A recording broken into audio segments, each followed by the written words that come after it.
Hola, mi nombre es Juan Ignacio Weller. Yo voy a filmar algunos videos colaborando con Nicolás. El tema de hoy es pulso venoso, ¿sí? Vamos a hablar principalmente del ciclo cardíaco para tratar de entenderlo y no necesariamente memorizarlo. Entonces vamos a empezar con el concepto básico. ¿Qué es pulso? Básicamente el pulso, ¿sí?, se refiere a oscilaciones, ¿sí?, breves. ¿Sí?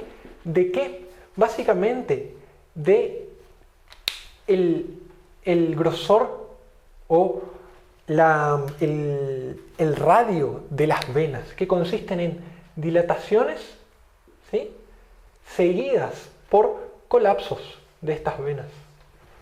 ¿Por qué ocurren estas dilataciones y estos colapsos? Básicamente porque las venas tienen una pared muy finita, a diferencia de las arterias, lo cual permite que si hay sangre dentro de ellas, se dilaten, mientras que si esa sangre se va, se colapsan. Bien, entendiendo esto, tenemos que entender por qué ocurren. Entonces, vamos al concepto de qué es presión. El concepto de presión se refiere simplemente a la fuerza que ejercen las moléculas contra las paredes. ¿Qué moléculas? En este caso las moléculas de sangre. ¿Contra qué paredes? En este caso contra las paredes auriculares. En este caso contra las paredes de las venas yugulares, que van a ser las que vamos a analizar. Fíjense lo que pasa en un circuito hipotético. Supongamos, yo tengo un cuadrado, donde este cuadrado entran 4 moléculas, ¿sí? Este cuadrado tiene espacio para 4 moléculas, pero dentro de él solamente hay 3 moléculas. Esas 3 moléculas están en constante movimiento y están cada tanto chocando contra sus paredes. Pero como sobra espacio, el choque ocurre 3 de 4 veces, por lo cual la presión no es necesariamente alta. Ahora, si por alguna razón yo aumento el número de moléculas, ¿sí?, aumento las moléculas, ahora voy a tener 4 moléculas en este sistema, lo cual va a permitir que choquen más contra las paredes, y eso se va a traducir en el aumento de la presión. Entonces, una de las maneras de aumentar la presión en algún circuito, en algún lugar cerrado, es aumentando la cantidad de moléculas dentro de ella, que se traduce en las aurículas al mayor llegado o a la mayor llegada de sangre. Por otro lado, si yo contengo el mismo número de moléculas, 3, pero achico el tamaño de mi cuadrado, que ocurre, por ejemplo, durante la contracción auricular, yo tengo que esas moléculas ahora tienen menos espacio para circular, siempre están en movimiento, pero ahora se achicó la aurícula porque se contrajo. Entonces, ¿qué van a hacer? Van a chocar más veces contra las paredes. Entonces, la disminución en el tamaño, ¿sí?, del circuito se traduce en aumento de la presión. Lo inverso o lo contrario también es cierto. Si yo por alguna razón disminuyo el número de moléculas dentro de este circuito, yo voy a tener descenso de la presión. Y si por otro lado yo aumento el tamaño de mi circuito, las moléculas van a tener más espacio para circular y van a chocar menos contra las paredes. Es decir, que va a disminuir la presión dentro del circuito. ¿Se entiende hasta acá? Bien. Supongamos ahora, yo tengo mi aurícula y tengo una vena cualquiera, ¿sí? La vena contiene sangre, ¿sí? La sangre contiene un peso, ¿sí?, que llevada por la gravedad es llevada hacia abajo, ¿sí?, es decir, hacia la aurícula. Ahora, en la aurícula normalmente yo tengo 0 de presión, por lo cual el peso de la sangre es suficiente para hacer que pase de las venas hacia la aurícula. Esto es lo que ocurre normalmente. La sangre desciende de las venas hacia la aurícula siempre y cuando la presión sea baja, es decir, de 0 aproximadamente. Ahora, si por alguna razón yo subiera la presión en la aurícula, supongamos un número hipotético, a 7, 8, 9, ¿sí?, de presión, yo tendría que esta sangre, ¿sí?, no tendría el peso suficiente para continuar descendiendo, pero tampoco habría la fuerza suficiente para producir que vuelva hacia atrás. Entonces, ni puedo volver hacia atrás, ni puedo ir hacia adelante. Entonces, ¿qué va a hacer la sangre? Va a chocar contra las paredes de las venas y esto va a producir una dilatación de las mismas. ¿Por qué? Porque la pared es muy fina, la pared de las venas no posee gran capa media, no posee una capa media importante que me evite esa dilatación. Ahora, si a continuación de esta suba de la presión yo hago un descenso abrupto de la presión, esta sangre que me estaba dilatando va a continuar hacia la aurícula y va a producir el colapso de la vena. Eso se traduce como oscilaciones, donde yo veo dilatación seguida de colapso. Fíjense que no digo contracción, contracción es una propiedad del músculo. Esto es colapso y se colapsa simplemente porque no tiene gran cantidad de músculo. Ahora, si yo voy a las ondas de pulso, yo tengo dos ondas negativas, ¿sí? Que la mnemotecnia es el eje cartesiano, las ondas X y las ondas Y, ¿sí? Una onda negativa quiere decir colapso, ¿sí? Mientras que una onda positiva, ¿sí? Quiere decir dilatación en semiología. Entonces yo tengo tres ondas positivas y la mnemotecnia es la enfermedad A, C, B, accidente cerebrovascular. Yo puedo ver todas estas ondas solo a través de un estudio invasivo que se llama yugulograma. En la práctica semiológica yo solo voy a ver dos ondas y son las más grandes. La onda A es la más grande y es la onda positiva que se observa, y la onda X, que es el colapso más grande y es el único que se observa. Repito, las únicas ondas observables son la onda A y el colapso X, por ser los más grandes.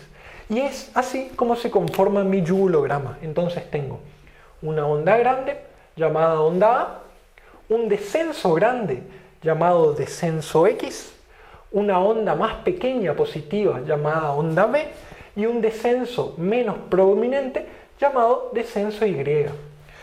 En la onda A también existe una pequeña onda que es tapada por la onda A que se denomina onda C. Es así como ocurre el yugulograma. Ahora, la explicación, el problema reside en por qué aumenta y disminuye la presión en la aurícula y es lo que voy a explicar a continuación.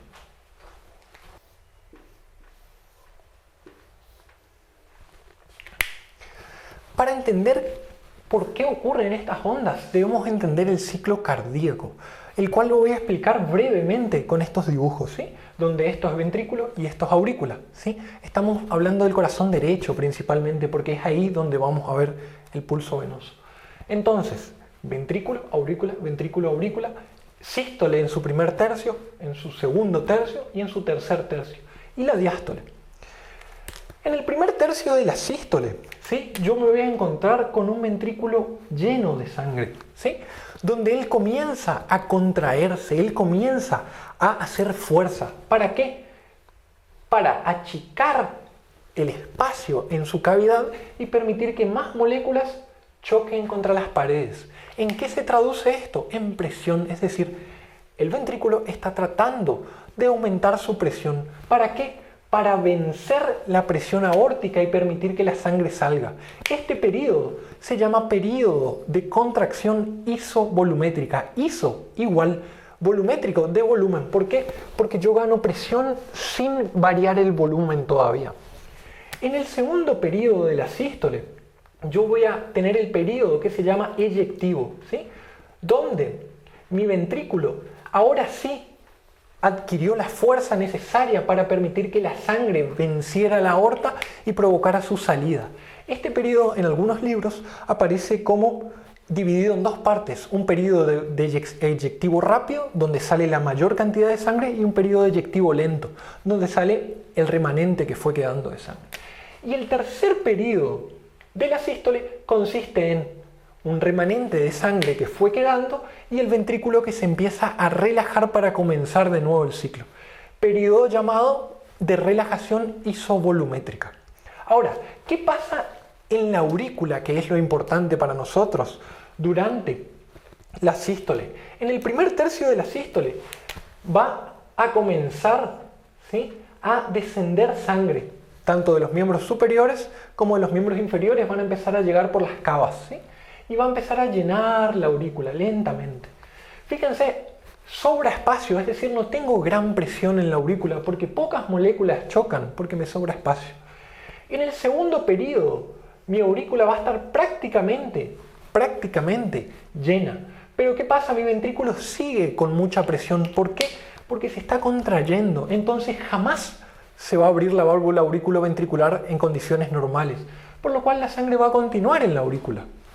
En el tercer periodo, el ventrículo se empieza a relajar y la aurícula se encuentra llena. Cuando el ventrículo se relaje lo suficiente, yo voy a poder hacer que la sangre caiga. ¿Sí? Entonces, comienza la diástole luego del periodo de relajación isovolumétrica. ¿Qué va a acontecer? Básicamente, en el primer periodo de la diástole, ¿sí? Yo voy a tener una aurícula llena, se abre la válvula auriculoventricular y la sangre desciende abruptamente. En el segundo periodo de la diástole, la sangre, el remanente de sangre que fue quedando, va a terminar de llenar mi ventrículo, ¿sí? En el segundo tercio de la diástole. Y por último, en el tercer tercio de la diástole, ¿sí? Mi ventrículo va a estar completamente lleno de sangre y a mi aurícula le va a quedar poca cantidad de sangre. ¿Cómo yo puedo hacer que esta sangre tenga la fuerza necesaria para entrar al ventrículo si el ventrículo ya está lleno? Contrayendo la aurícula, ¿sí? El tercer periodo de la diástole es la contracción auricular que permite aumentar la presión dentro de la aurícula para permitir que más sangre ingrese. Ahora, básicamente, vamos a ver qué pasa en las ondas de pulso. Nosotros sabemos que la cabeza, ¿sí? Y los miembros superiores drenan a través de los troncos de las yugulares, después de los troncos brachiocefálicos y finalmente la cava superior y de ahí a la aurícula derecha. A los fines prácticos, nosotros vamos a dibujar como si esta fuera la yugular, lo cual anatómicamente está mal. La yugular no drena a la aurícula, la yugular drena a los troncos brachiocefálicos, pero es una cuestión práctica, ¿sí? Fíjense lo que va a pasar con la yugular. Vamos a la primera onda de nuestro yugulograma, la onda A. Mi aurícula se está contrayendo. La sangre sigue intentando bajar porque la yugular, la cabeza sigue drenando sangre hacia la aurícula, pero mi aurícula se está contrayendo. Y recuerden, la contracción provoca disminución del tamaño de la aurícula, es decir, aumento de la presión. Yo les dije anteriormente que el aumento de la presión en la aurícula se traducía con que la sangre que estaba descendiendo no pueda ni seguir bajando ni subir, por lo cual, ¿qué hacía? Una pequeña dilatación, ¿sí? Esa pequeña dilatación se denomina onda A y es la onda visible en el pulso venoso. Ahora, ¿qué ocurre a continuación cuando ya terminó la contracción auricular y mi ventrículo se encuentra lleno? Venimos acá, a la primera porción de la sístole. ¿Qué está haciendo el ventrículo ahora? Se está contrayendo sin variar el volumen. Cuando el ventrículo se contrae, desciende o se achica el tamaño ventricular, hace esto. Si la punta de mis dedos son las válvulas auriculoventriculares, fíjense qué hace, descienden, ¿sí? Cuando ellas descienden, atraen a la aurícula, aumentando el tamaño de la aurícula. ¿Por qué? Porque tiene fibras elásticas, lo cual produce que la sangre que antes no podía descender, descienda rápidamente en mucha cantidad. Si desciende en rápida cantidad, ¿qué se produce? Un colapso, ¿sí? Ese colapso se denomina gran colapso o colapso X. A continuación, ¿qué ocurre? La aurícula se estaba llenando cuando ocurrió el colapso X, pero ahora está llena, ¿sí? El ventrículo se sigue contrayendo y sigue mandando la sangre hacia adelante, es decir, la válvula tricúspide está cerrada. Entonces, la sangre que venía de la yugular no va a poder seguir avanzando porque el peso que ella posee ya no vence la presión que hay en la aurícula porque ahora está llena. Entonces, ¿qué va a producir? Un pequeño éxtasis sanguíneo, lo cual produce una pequeña onda, una pequeña dilatación. ¿Por qué? Porque la sangre no puede ir ni hacia abajo ni hacia arriba, entonces se dirige hacia las paredes, lo cual se denomina onda B positiva del yugulograma. Recuerden, esta es visible solo mediante métodos invasivos, no se ve en la semiología. Y la onda Y, fíjense lo que pasa a continuación. El ventrículo termina de contraerse, empieza a relajarse. ¿Y qué pasa ahí? Se abre la válvula tricuspidia. ¿Qué hace rápidamente la sangre? Cae en la primera porción de la diástole de la aurícula hacia el ventrículo, produciendo la última onda del yugulograma, la onda Y. ¿Por qué? Porque si esta sangre cae, esta entra de manera rápida a la aurícula, disminuyendo la presión dentro de las yugulares y produciendo su colapso Y. Básicamente esto es pulso venoso. Más adelante, en el siguiente video, vamos a ver las alteraciones del pulso venoso, la A gigante, la A en cañón, la B gigante, mal llamada B gigante o onda S o onda R, ¿sí? Y otras variantes. Si les gustó, denle compartir y denle me gusta. Muchas gracias.